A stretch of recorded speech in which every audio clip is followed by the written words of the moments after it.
but my walls came down when your love shone through.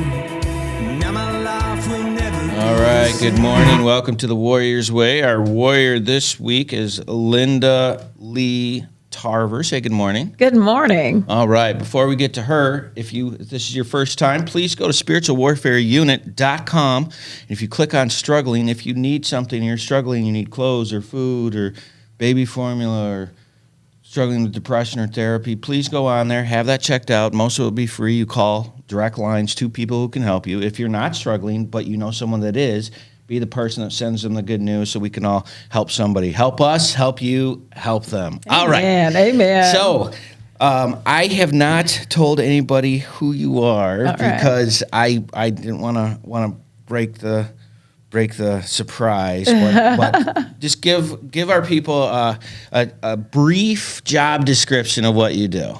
So I'm Linda Lee Tarver. I go by Dr. Linda Lee Tarver, and I am a consultant. I own my own business called Tarver Consulting. Mm-hmm. And I'm a mother of two, a wife of the hot dog guy in Lansing, Michigan. Clint. Now, explain that. How does he know, like, specific? Because out here in Flint, it's Kogel. I know it's Kogel. I know. We're not going to do the Flint, Okay. So he doesn't sell Kogels. Kogels are a little expensive right now. Yeah, what's he sell? He sells just a Gordon's all beef hot dogs. Oh, okay. It's really good, but he's the hot dog guy. Okay. When we met, he was working a couple jobs, and then when we got married, was he a hot dog back then too? He loves hot dog. He owned a restaurant, a soul food restaurant. Okay. And then he had taco wagons and other things. So he's just a food guy. He's a food guy. Okay. So when we got married, he was not. When we were dating, he was not selling hot dogs. But then when we got married, I said, "What would you like to do?" He says, "I want to sell hot dogs." I said, "Well, then be free to do that. Be free. Be free to do that. That's Follow your awesome. passion." And so he loves it. All right. So let's get into your story, and then I'll get to it at the end there. So where are you from originally? Where'd you grow up? I was born and raised in Lansing, Michigan. Okay. I'm the youngest of 10. 10. Youngest. Oof. Yeah. Youngest of 10. How many older brothers do you have? Oh my gosh, 6 brothers. Oh boy. Yeah, and your husband made it through all that. Yes, he did. Yeah. That's like a gauntlet.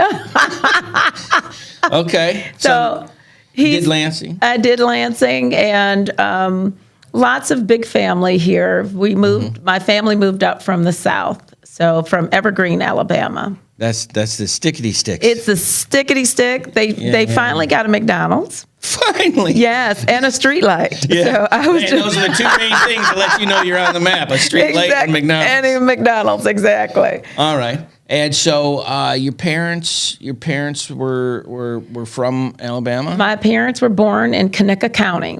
Kanaka County is known for the Kanaka County sausage. Wow, so you've had a link to... Yes, it's known for their spicy sausage in Kanaka County. That's one of the things that is known for. And they had a Piggly Wiggly the last time I was there. It's got a meat undertone to it for the whole thing. That's awesome. All right, so how old were you when you moved out of there? Well, my parents actually came from Alabama. I was never born in Alabama. I was born in Lansing. Yeah. Sparrow Hospital in Lansing. And they fled Alabama. So my parents were living in Alabama. They were previously married, and they had one child each. And my uncle, my paternal uncle, was lynched by the Ku Klux Klan. Yeah. And so my parents... When did that happen? Like what year? I don't know the exact year. Probably in the 40s. Pre-World War II? Probably, yeah. Okay. And they fled to Michigan. They didn't know anyone in Michigan. They said, that's it, we're out They of just here. went north. And you can't blame them for that. They just went north. They took 2 children. Wow. And they arrived in Michigan. And they why? lived in Did they say why? Michigan? Because it was the farthest north that they could go. Yeah, nothing wrong with that. And they settled in Lansing. And my father got a job at the Coca-Cola bottling company. It was Doing what was he like inside or truck driving? he was inside. Okay. Yep, he was inside, and And your mom? my mother, she made hats and she cleaned and Okay, what kind of babysat. hats, just for the record? She did all kinds of like these beautiful Sunday hats. All These right. ladies' hats. Oh, like the Queen Elizabeth The Queen, hats. yes. Okay. Those beautiful. Yeah, those horse day hats. Yes, and all. yes. All right.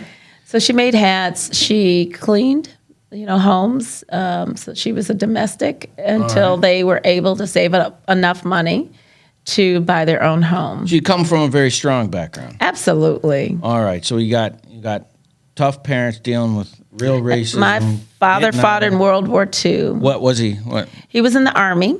Oh, they have the worst food. No wonder he likes. No wonder he likes food. But he was in Germany. Okay. And I remembered him. He didn't speak a lot about his experience in Sure. the war. But what he did say was that the black soldiers were not allowed to spend time, or just, have the same accommodations as the white soldiers. And that Sure. in Germany, they would tell the German women that, black soldiers had tails. They were like, had tails. I don't get it.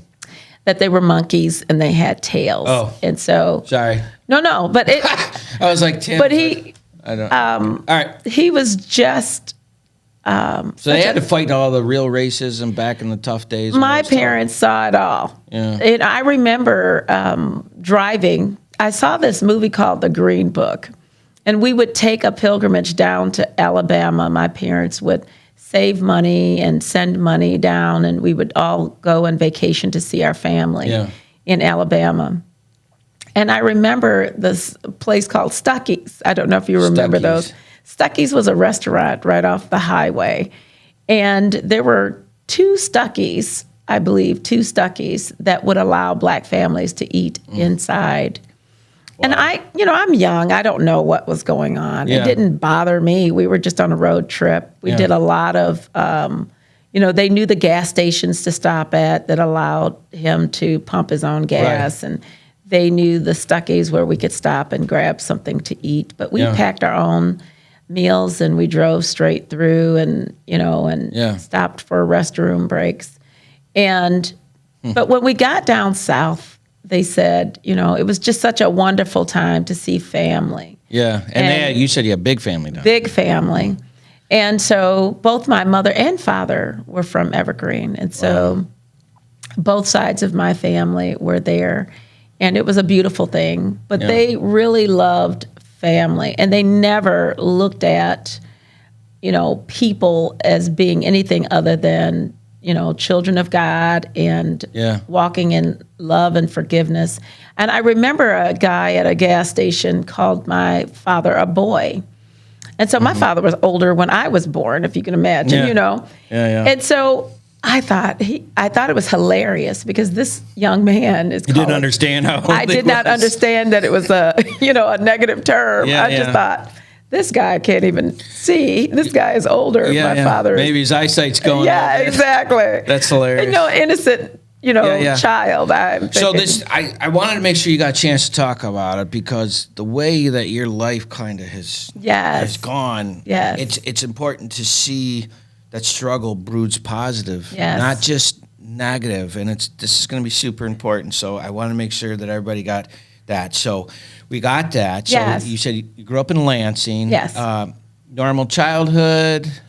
I wouldn't say normal childhood. I right. would say it's the only one that I know. So I guess it's normal for me. you? Yeah, normally me. Any major struggles between like 0 and 10 that helped really kind of define your So personality? I grew up in a all black neighborhood, and it was, where we could live. Sure. So at the time where we could live, my parents were very much part of civil rights. So I'm assuming this is the 60s. this is the 60s, yes. And so my parents decided that they wanted their children to be part of integration. Okay. And so Front line. front line, Outstanding. yes. But they loved people, and I think Yeah. that this was part of the great struggle Yeah. for integration and their children were part of that. And so my experience was getting on a bus to be bused from the west side of Lansing to the east side of Lansing to go to school, to a predominantly all-white school.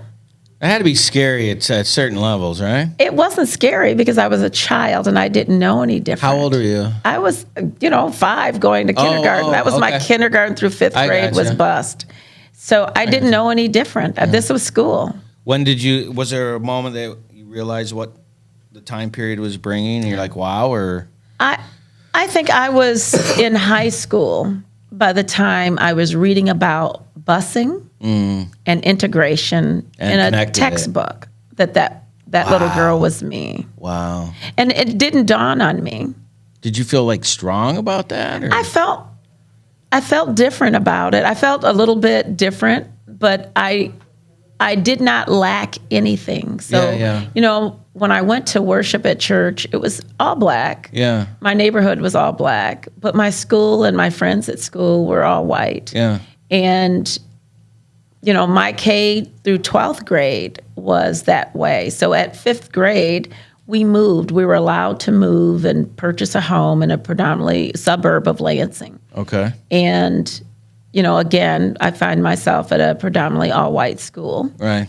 And, there was just an expectation from my father, and my mother. Like of excellence? Of excellence and behavior and to represent the family. Good for them. And so, coming from a large family, we could find ourselves, being bitter and angry. And we weren't social justice warriors. We were justice for Jesus warriors. Okay. And give me examples so I know what you mean. So my father wanted us to represent Christ. He was a deacon, and my mother and was saved, and we were all saved, going to the church. We were baptized, but they wanted our behavior to be better. To be representative of Christ. And you're like having to do it. Exactly. As a teenager. As a teenage girl, too, which I've had. Yes. Woo. I'm telling you, there were some scriptures we had to memorize.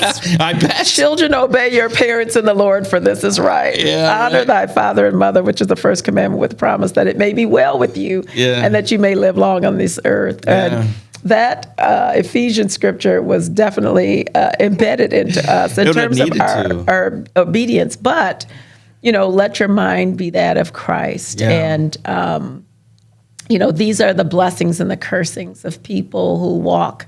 What does the Lord require of you? So this was a mindset that he taught and lived. And absolutely. Man, that is so great. And the fact that I was blessed to have a mother and a father at home. Yeah, right. Made all the difference, right? In hindsight, I can't even imagine. Yeah. But we did have people on our street that were single mothers. And, my parents, my parents would, they didn't make it a habit of lying, but they really wanted to cover up kind of the issues. And you got a funny story for us that's going to take place in the third section. Yes. Session. But right now, we got to take a break. We're going to go a first break. What a great place to stop. If you've not gone to spiritualwarfareunit.com, please go and check that out, and we'll be right back. Taking a quick break from our podcast, I wanted to let you know about our life application program that we have for churches and nonprofits in the area that are trying to find programming that they can use in case the corona shuts you down and you're not able to get in. You go to spiritualwarfareunit.com, you click on our episodes, and you can check out our programs for as little as $29.99 a month to make sure that we're still getting the word out to those people that need it. Now, back to the program. All right, welcome back to the Warrior's Way. Our warrior this week is Linda Lee Tarver, and she was just telling us about her childhood and growing up and how the discipline of her parents and having faith in her life and two parents to help manage was such a big deal. And so you went through that through your high school year. And now, were you a sports person? Were you a nerd? So I thought I was pretty tall for my age. I'm 5'7", but I thought that was pretty tall for a girl. And I tried sports. I tried basketball. It just didn't work with me, especially since I was loving to rock some nails. And so it just did not that would work. hurt the nails. Yeah, it would hurt the nails. But I was a talker. Okay. Debate? Debate. Okay. So I was on the debate team in high school. Shocker. Any noteworthy Topics. tournaments? Yeah, there were a few. So Okay. it was, I went to Waverly High School. So it's a suburb of Lansing. And they had a debate team. I loved it. And, we were talking about issues that today are not really relevant, Okay. today, but they were important, back then. And, but I remembered my English teacher asking me to do forensics. It was a sort of a speaking competition and a public speaking competition, yes. Okay. And so I said I would try that. And I won some awards. I won Optimist contest as well. Okay. And so that was, and then I had participated in theater. So I loved theater. I had the theater bug at that point in high school. So it was a great experience for me. All right. So you graduated in when? 82. 82. Okay. So you Yeah. graduate in 1982. Yes. Your grades were. Really good. So did you get scholarships anywhere? I did not go straight to college. I waited. Okay. to What did go. you do right after? I went to work. So one of the Hot things. dogs? No. My first job at 14 was as a bookkeeper for a bookkeeper. nail salon. At A 14? nail and hair salon, yes, at 14. I had a full-time job at J.C. Penney. I was a switchboard operator. At 14. At 16. Oh, at 16. So full-time job. So I went to So that's school the during the people that morning. would switch the calls. Well, it was electronic then, so it was not the the old, actual not the plugs. 20s, right? No plugs, but it was definitely. You definitely made it funnier, didn't it? You I'm like, okay, I'm not that old. I'm just gonna go. Come on, that's little. They call it a switchboard, but it was electronic Yeah, switchboard. yes. It was high tech back Yeah. then, right? Sorry, it was there. Yeah. So the J.C. Penney opened up at the Lansing Mall. I was working there. Yeah. I was working full time.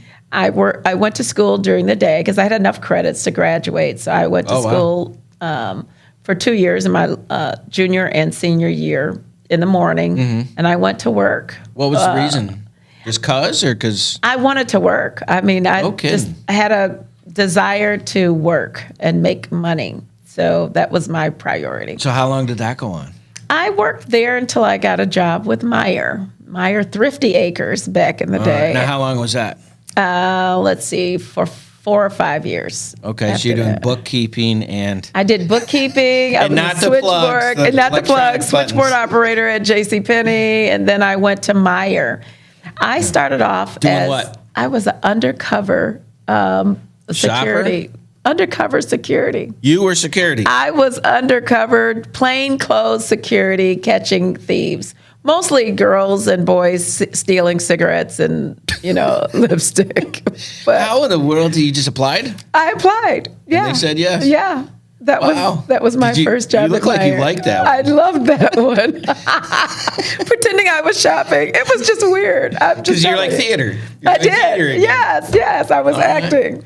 So you But- did that for 4 or 5 years? I did that for a short time, and then I became a secretary in their what they called pre-pack it was a warehouse. Okay.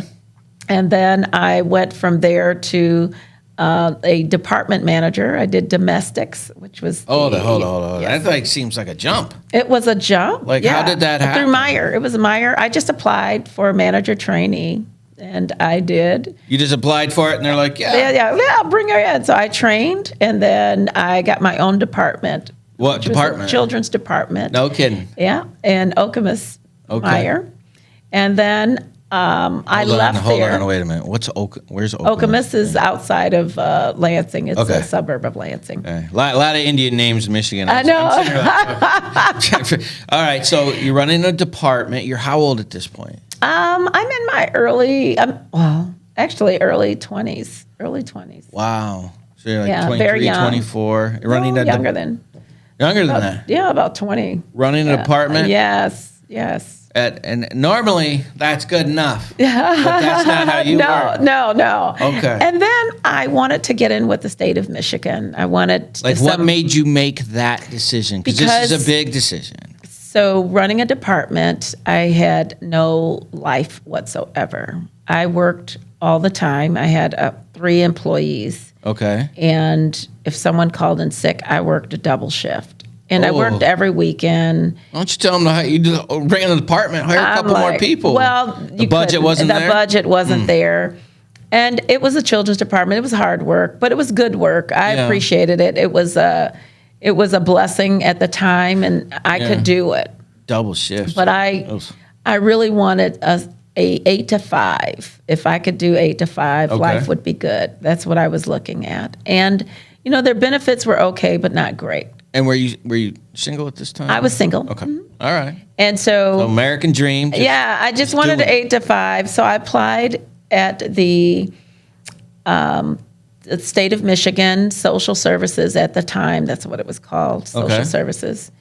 And they said, well, we have a part-time volunteer position if you want to. You could volunteer to do a protective services case aide position. And if there's an opening, they will consider hiring you. Right. So I utilized my typing skills. I visited homes to help to do a site visit. They trained me. What was that like? It was interesting. Was it like life-changing, like wow? Or just my mother was in probate court. She was part of the Maxie training school. She was director of the shelter home with abused and runaway children. And of course she was. And then she retired she worked at that time for, I think, the deputy sheriff for the Ingham County Sheriff's Department. No kidding. So that's my mama. She was the popo. So, home life must have been outstanding. It was outstanding. You think this food is bad? No. We were obedient children. Both my parents carried a gun, right? So, I didn't hear you. We were obedient, okay? Yes, yes, ma'am. Yeah. I didn't even know my parents' name. What's your mother's name, ma'am? Yeah. My mom's name's sir. Officer. Deputy. Yeah. I'm sorry, that's Deputy Tarver. No, it was Lee. Yeah. Lee. Oh my gosh, it's so perfect. So, I transitioned from that to, I finally got a job with the state. I was with. How long were you doing the volunteer before you got hired in? How long? It was like 90 days. It was very quick. Wow. Okay. I did an excellent job in my volunteer role. And so if you are going to volunteer your time, do the best you can. Show them. You never know, right? Because you never know. I didn't get hired in protective services, but my work was so exceptional. I typed all of my reports. Yeah. Who knew that people could type? But I was typing 120 words per minute. Wow. Error free. Yeah, it was. Wow. I was good. I thought 60 was really good. No, that was my business class. They called it business, right? Wow. So it was typing in shorthand, but still, it was a skill that I had. It was easy for me to do. So you got your 8 to 5? I got my 8 to 5. I started on with the state, and then I retired in 2019. So I did 34 years with the state of Michigan. So that was you just loved that, huh? I did. I had various roles and positions, but it was rewarding because I was helping people. My last role was similar to the assistant to the Secretary of State, Ruth Johnson. Okay. I was director of community affairs, and I was election integrity. You're just jumping all over the place. Yes. That's slower people. So you went from being a volunteer to 34 years. That's a lot of information. That's a lot of information. So you get the job. You're inspecting the houses. No, I didn't. I was volunteering. Oh, you got into another department. Yes, I got into. What was the new department? It was Medicaid. I worked in the Medicaid to help enroll individuals into get a primary care physician. All right, and that was my job. How long did that? Like 6 months for that, and then I got a full-time job. That was part-time, but I got a full-time job with the Department of Transportation. I was helping with the permits, issuing permits for oversized and kind of weird loads, like pipe and poles. If you want to move a house, then we Move would a have. house. If you want to move a house, Okay. or if you want to move something that is not acceptable to move over, like a wide, something Wide wide load or loads, something. wide loads. So you were the wide load Yes, that would- registration yes. person. But you know, that sounds bad when you say it. But it makes sense. But let me tell you why. Well, because here's me. If I was you, I'm a joking person. I'd be like, you are approved for a wide load, sir. Here you go. And I would have a...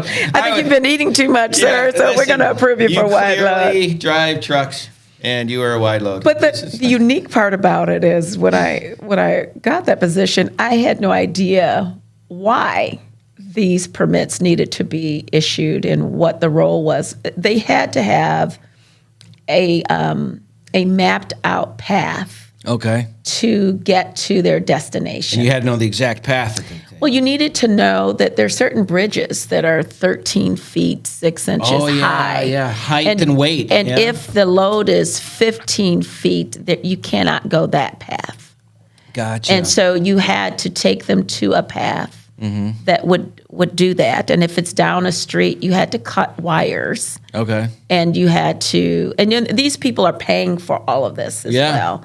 But the permit to do that had to be very precise on what path you're going. Because if you miss it and something breaks, that's on you, right? Yeah, it's on the state too. Wow. So it was a very interesting experience with transportation. I really loved it there. How long did you do that? I did that 4 years, I think. So you really did like Yeah, that. I Okay. did. And then I went to Detroit. Now, hold on a minute. Before Yes. you leave, like, how old are you at this time?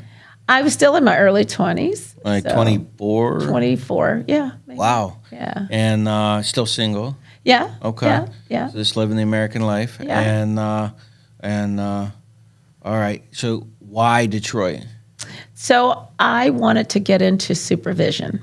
So to do that, you had to do training in Detroit? No, or- I just applied for a job. I'm just telling you. So I applied for a job as a supervisor in Detroit. And at the time, I did not have a degree.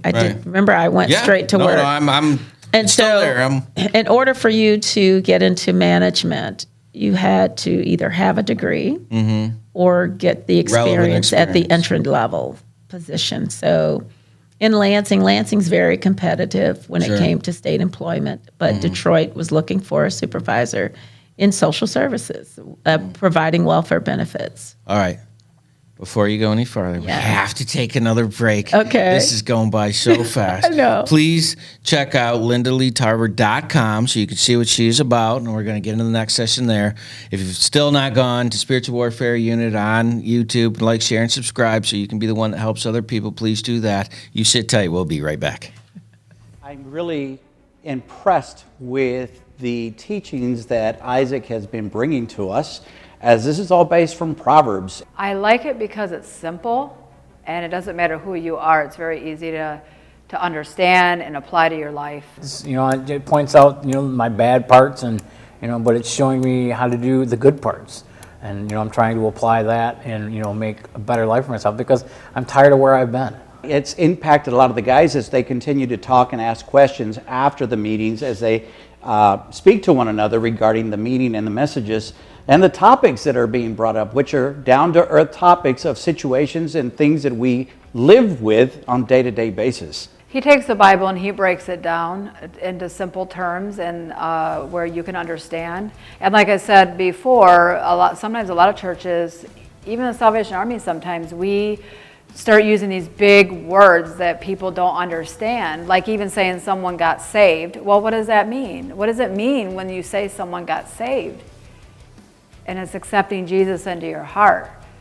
So it's like words like that we use that people don't understand. It's just very interesting how he points out, the different things of, the sin part, and then he comes back with the, how to make it better, and he just points it out. It's there. I didn't know all this stuff was in there, but now that he's pointing it out, it's like, wow, I guess if you really dig into the Bible, you find these things. This is a daily moral standards that we can live by that the teachings are coming from. And honestly, we can take verse by verse as what he's done, and pretty much he's done the hard work for us and now laying it out so that we have an easier understanding. There's some people who don't like to be in Bible classes, but this one seems to get their attention. All right, welcome back to the Warrior's Way. Our warrior this week is Linda Lee Tarver. If you've not checked out what she's about, please go to lindaleetarver.com. And we were just getting into your supervisory stuff, and you're in your early 20s still. Yes. All right, so you go to Detroit because there's better opportunity. It was a supervisory position. Yeah, but there. that's a hike. So did you move? So I told my parents that I was going to Detroit for a year. I did not tell the truth, so I didn't want them to be concerned because it was still a rough city. But I told them it was just a year, and I would be back in a year. Mm-hmm. And the Lord allowed me to keep that promise to my parents. Because I worked a year in social services in Detroit. Mm-hmm. As a supervisor. As a supervisor. Okay. And then I got another supervisory promotion in Lansing working for the Secretary of State. Were you looking or it just came? I looked for something, and it was to the year. No kidding. I was offered a job. I interviewed. I was offered the job, and I did not have to renew my lease or anything. I was allowed to just move back, and my parents were like, well, that was a fast year. Little did they know I did not have any opportunities, but the Lord honored it. Wow. And so... All right, so here you are at 25. Yeah. Back in Lansing with a supervisory role. Yes. And what was this supervisory role for? I worked for driver license appeal division, so individuals who had lost their license because of either drinking and driving or accidents or, just points or anything like that. Yeah. They could appeal to was get that their a fun license job? back. That doesn't sound like a fun job to me. It was a sounds like you get yelled at a lot at that job. Quite honestly, I was able to help a lot of people. Oh, get it figured out. Yes, because there were some issues with getting your driver's license back, and it still is. But I was trying to be an advocate for people to get their license back. I know with people with drinking and driving, we had Mothers Against Drunk Driving and different things, but it was really unfair for people to have their license taken for 10, 15 years. Yeah.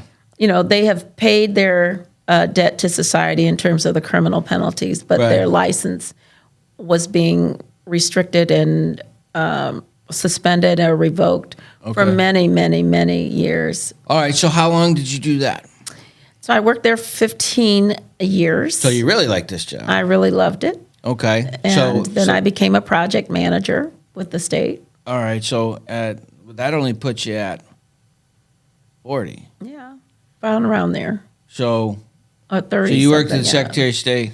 I worked for 34 years with the Secretary of State, with the state of Michigan. Yeah. So you were and 29 of those years with the Secretary of State. So I'm just trying to get this in my head. So if you're going into the Secretary of State, you were the person they called if you couldn't get it figured out with the person behind the desk? No, I didn't work in any of the branch offices. Oh, wow. Okay. So I worked in I worked in the driver license traffic safety arena for many years. So is that somewhere where people appealed to you? And you were on a board or something? We had attorneys, and it was administrative law judges that would decide your cases if you were getting your license back or not. And my staff would help prepare those cases as administrative cases for a hearing officer to look at your case. And you did that for 15 years? I did that for 15 years. All right. Yeah. Now, during that 15-year time stretch that you're doing this, you're just living, family, what's going on, personal life? Yeah, I had gotten married and divorced and remarried again and 2 children and boys, girls. 1 boy, 1 girl, Jennifer and right. Terrence. Yes, and it was a great time. I love my family and going to church. This is 2000. It's after that. Okay. Yeah. So, but it was. I can't remember the years. I'm just telling you when Yeah, I yeah. retired. So I'm like, I can't remember. Yeah. I started in 85 with the state of Michigan. Yeah. So 1985. Well, I was just adding 15 on a 25 because Yeah. you were mid-20s when you took Yeah. the job. So, Yeah. so 2000 something. Yeah. All right. You're dealing with the woman's age. So, you know. Yeah, it doesn't get past that number. No, don't get past 40. Yeah, in fact, everything from this point is like 27 again. Yeah, it's 27, Yeah, no, 30. we're getting there. Yeah, Listen, I yeah. know Just beyond that number don't do the doesn't even age. exist. I'm aware. Those are just pretend numbers. Yeah. All right, so here you are in your mid-20s. Yeah. A little older. But And, yeah. all right, so married, divorced, kids, and you decide what then? Like, So I decided that I would go back to school. so And- after leading a successful career in the state of Michigan, Yeah. you decide to go back to school. Yeah. Okay. Let's put a pin in this for a Okay. second. After you retired, No, I was, before I retired, I went back to school. So okay, how much time did you have left before you retired? I had, let's see, 10 years left. Okay, so your reason for doing this was? So in my retirement, I had prayed to the Lord that, there's some things I wanted to do. Yeah. So I wanted to teach.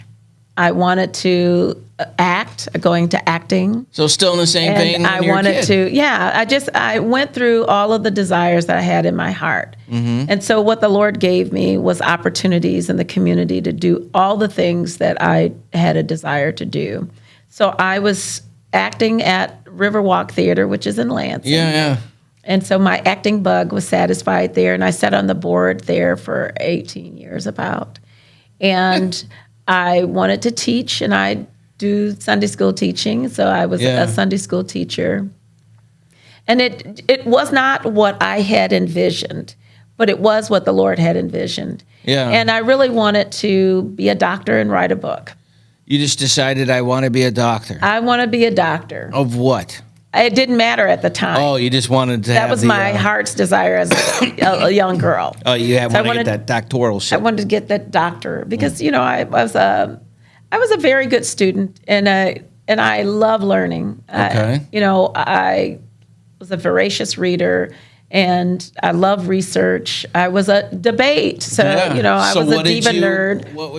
What did you go to school for? So I got my bachelor's in management, business management.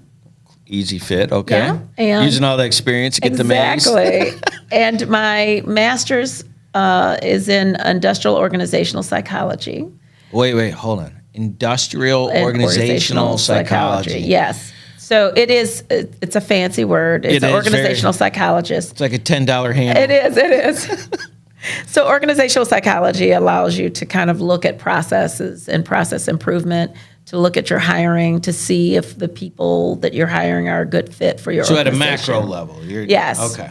And it also allows you to hire CEOs and to administer the personality test and to. Oh, I got you. So it does that Okay. as well. So So that you're was my hiring the master's. big fish to make sure that the direction that you want the thing to go is going. Exactly, because there's a culture in organizations, and sometimes the leader of the organization doesn't match the culture, Right. Not that they're bad. It's just the decision That it- process is different. or that they have different priorities, Right. and so And so you learned how to identify those through your correct. master's degree. Okay. Correct. And then your doctorate. the first doctorate is in theology. Okay. So I went through Kingdom University Okay. to attain my doctorate in theology. Okay. And my dissertation was my book, Dyed in the Wool. Okay. And so that was what I submitted as part of my dissertation. All right. So give us an overview of the So Dyed in the Dyed Wool. in the Wool, it's a biblical guide for Republican women. That's what I wrote it for. Biblical guide for Republican women. All right, Exactly. very specific. It is, and it's right. a niche book. I call it that because I could have made it generic. Mm-hmm. But these were speeches that I gave to Republican women across the state as I went around in politics. And there was a title and a lesson taught. And these are the women who glorified God and Okay. allowed themselves to be used by God to All do right. a great work. And this is sold where? On Amazon.com, Liberty Hill Press, and BarnesandNoble.com. Okay. First of all, that's awesome. Yes, Congratulations. thank you.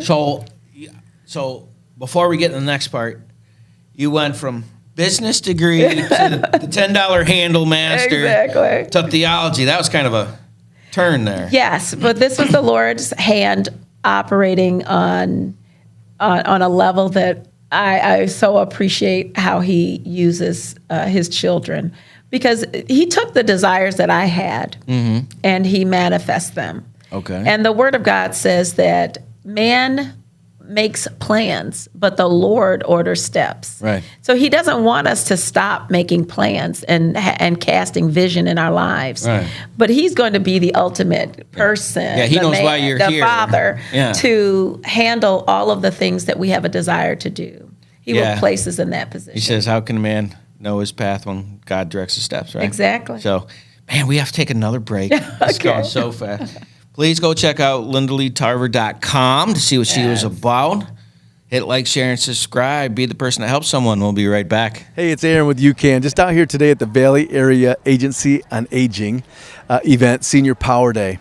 It's been really cool. We haven't been in the senior world very long, and I know it always plays a part in our world. So we're here today to connect with that senior community and kind of talk about the proper use, misuse, storage, and disposal of medications, making sure that they're not only are they using them as prescribed, but also disposing them as needed. So we're also bringing a multitude of services here that I'm looking at that allow us to connect and expand on our senior care initiative. So it was twofold: share some information with the seniors that were out here, but also make some connection with those who are servicing the senior community to be able to expand our network of our senior initiative and make some connectivity. So we've met the folks from Valley Area Agency on Aging specifically, have some cool ideas already to work with them.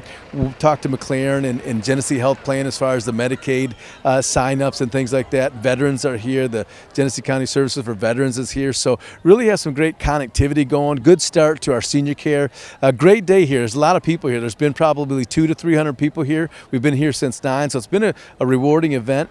Most people do look at our table and say addiction and don't look, but there's been those handful that do come over to us and say specifically, hey, can you come to this event, or can you come speak to us here or there? And that's kind of what we're after. We're really after the focus on how we can continually expand our reach into this community. So it's been a good day. We look forward to continuing the rest of the day, and we'll circle back again another time.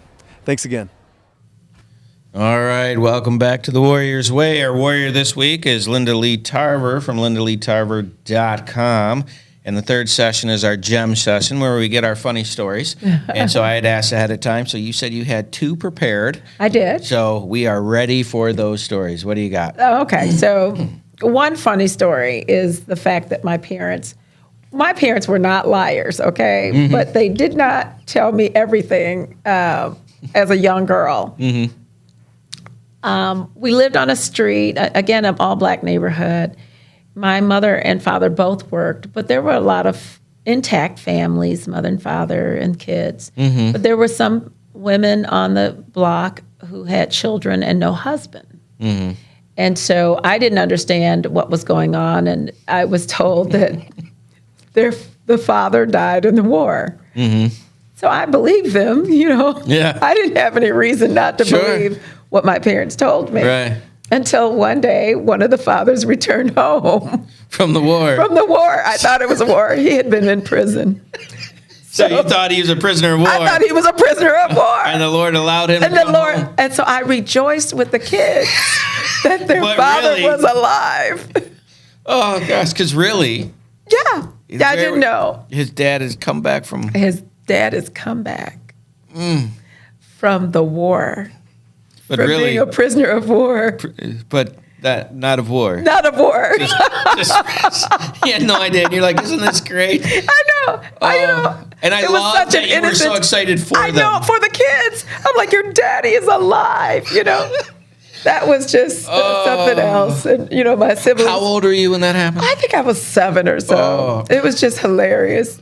But it was like, oh. Oh, that's good. All right. And what was the But other my one? parents, they were very good at feeding, taking care of the widows and orphans, and taking care of people. They were very good givers, and loved the community and loved everything about it. So that to me, it was just hilarious. My second one was my family. I saw this movie years ago called My Big Fat Greek Wedding. And I identified totally with that. My family wasn't Greek, but they should have been. So you identified with the family? With the family Here there. we go. Because, Okay. in the Big Fat Greek Wedding, no spoiler alert here, she brings home this guy to meet her family, her Greek family. And he's a vegetarian. Okay. And it was the first time they were like, vegetarian, what does it mean? Yeah. They said, no meat. They said, oh, let him eat lamb. So that was my family. Right. We meet the first vegetarian that came over to my parents' house. And, Now, who brought? I think it was one of my brothers brought somebody or a friend or whatever. So they just said, I'm a vegetarian, and they your were parents went. like, what's vegetarian? What is a vegetarian, right? Yeah. They don't eat meat. Right. They were like, oh, give her collard greens. Well, collard greens has a whole ham hock in there, okay?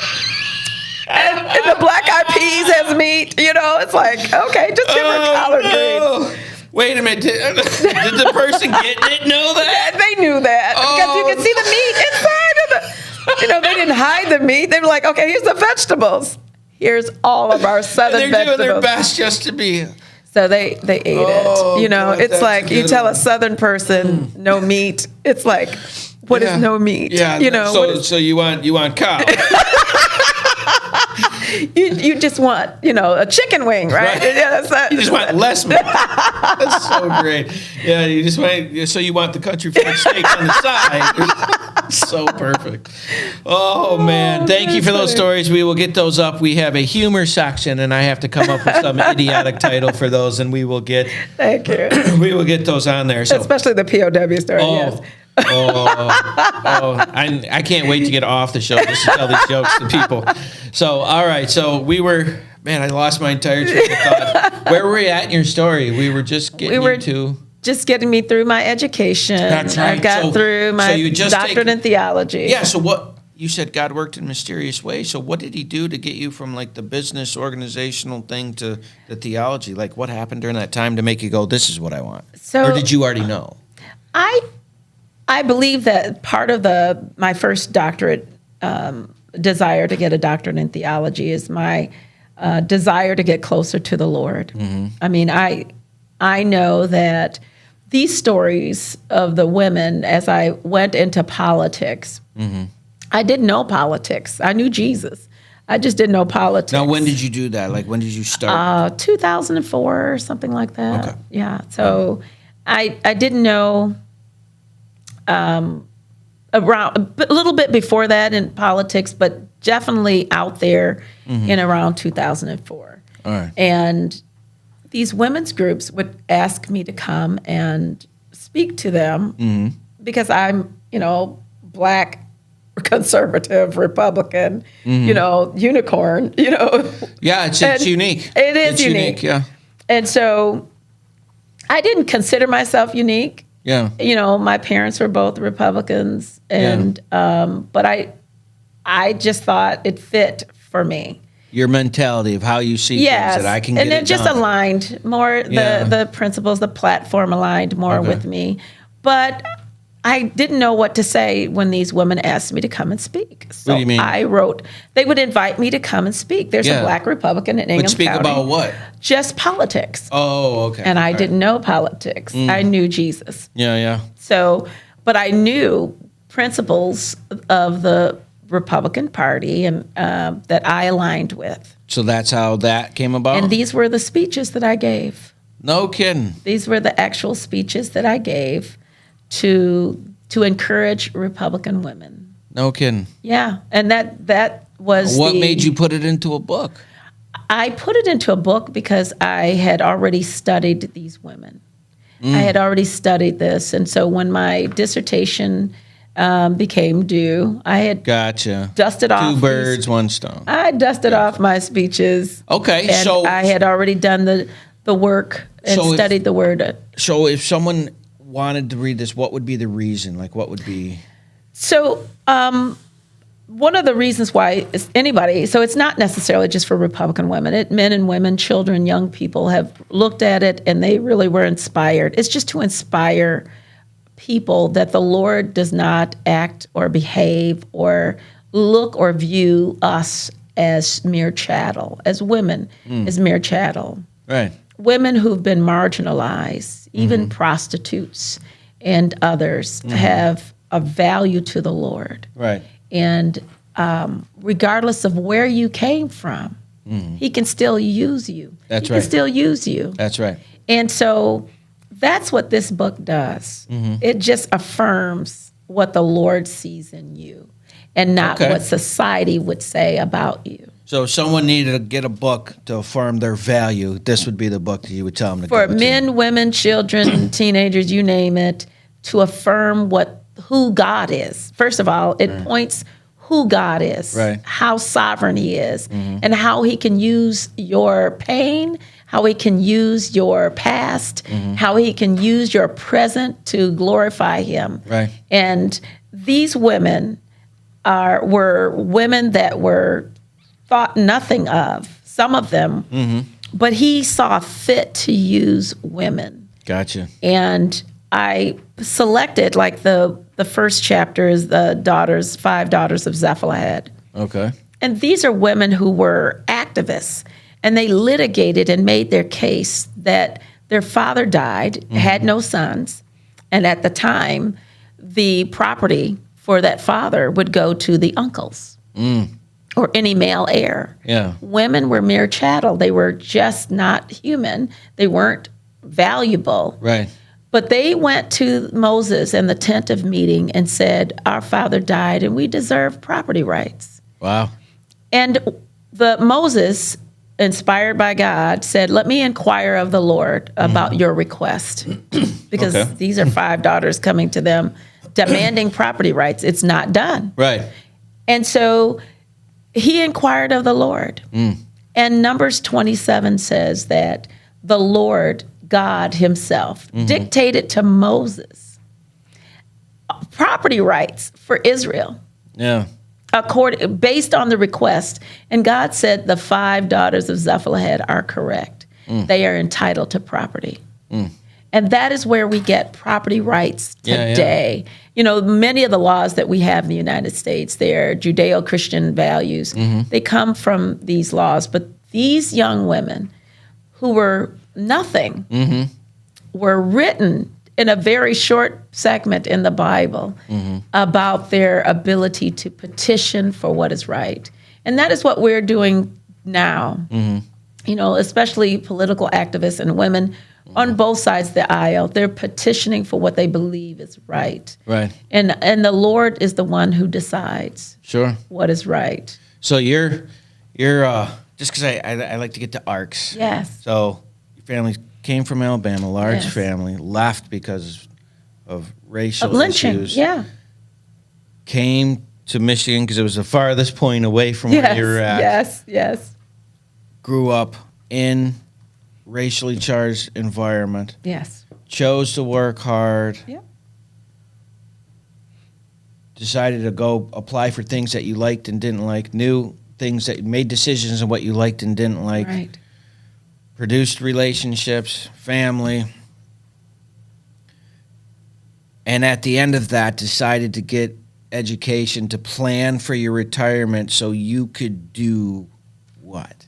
So I want to teach. I still want to teach at a Okay. college level. So you wanted to be a pursued- professor, not I a wanted teacher. to be a professor. All right, Yeah, so- same thing, educator. So you got your theological PhD. Doctorate, yeah. Yeah, doctorate. And then you decided, That I was going to pursue education, a doctorate in education. so you wanted to be called Doctor. I didn't go for double D, but that's what it is right now. Doctor squared. Doctor D2. squared D2. Yes. So I was looking at just being satisfied with the doctorate theology, and it was great. But the Lord placed on my heart to pursue a doctorate in education. Okay. And it would really, I'm a Sunday school teacher. I'm a teacher. And so for me, the desire to teach and to educate is great. But I was looking at being a professor at a Christian university or college, and that was my ultimate goal, and it still is. Okay. And so I pursued that and got my doctorate in education, and with an emphasis in organizational leadership, because I think that leadership is what is lacking. And in terms of biblical leadership, we look at people Sure. who need to know the times. There's a scripture that talks about the men of Issachar. There were 200 of them. They had all kinds of fighting warriors that came to help David against Saul, but there were 200 from the men of Issachar. And the Bible said they knew the times they lived in and knew what Israel ought to do. That was one of my inspirations for getting a doctorate in education. Sure. Is that we need to know the times we live in. Right. And we need to know spiritually, practically what we ought to do. And not that I was trying to be part of the men of Issachar, but I wanted to at least be on the forefront of fighting the good fight for Christ Jesus, and really being a representative of light and salt on this earth. And in my pursuit of education and a doctorate in education, the Lord, inspired me to run for office too. So I placed my name on the ballot, or put my name out there for the And did State you Board win? of Education. I got the primary. I will be on your November 8th ballot. Oh, all right. For And what's that for? For the Michigan State Board of Education. Okay.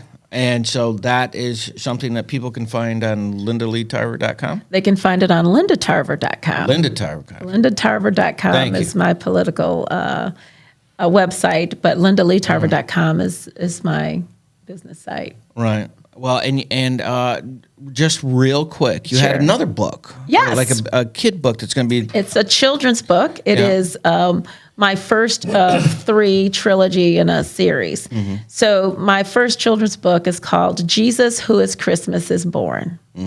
It is a wonderfully illustrated children's book that gives a viewpoint of Jesus from the vision of an angel, a little angel. And so the angel is looking at mankind and looking at the world and looking from the perspective of heaven, how the Lord God loves these people on this earth. Yeah. And how Adam and Eve, they sinned and it separated them from God, and how Jesus, they had a board meeting and Jesus had to be sent to the earth to save the earth. Wow. And so he had to be born. Almost sounds like organizational management from a But spiritual it tells the perspective. story of So funny. Jesus being born, Yeah, yeah. and why he came, and that he existed before the manger. Yeah. And so that it's a good book, but it's a scripturally accurate book. And they can find it at the same. St. Barnes & Noble, Amazon, Liberty Hill Press. All right.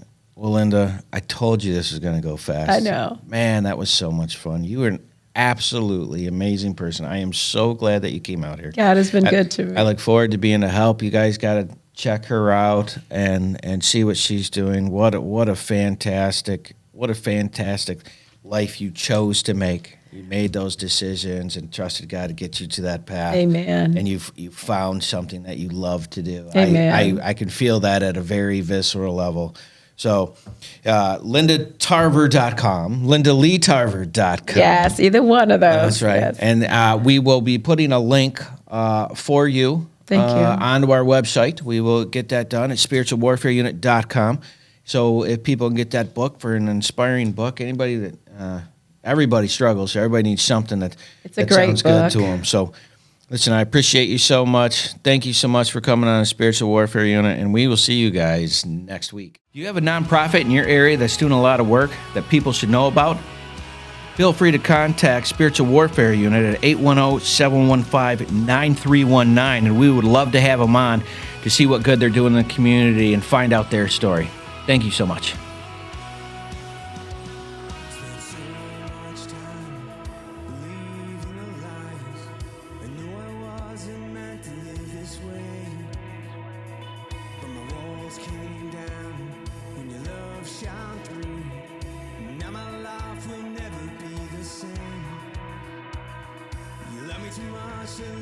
stay this way.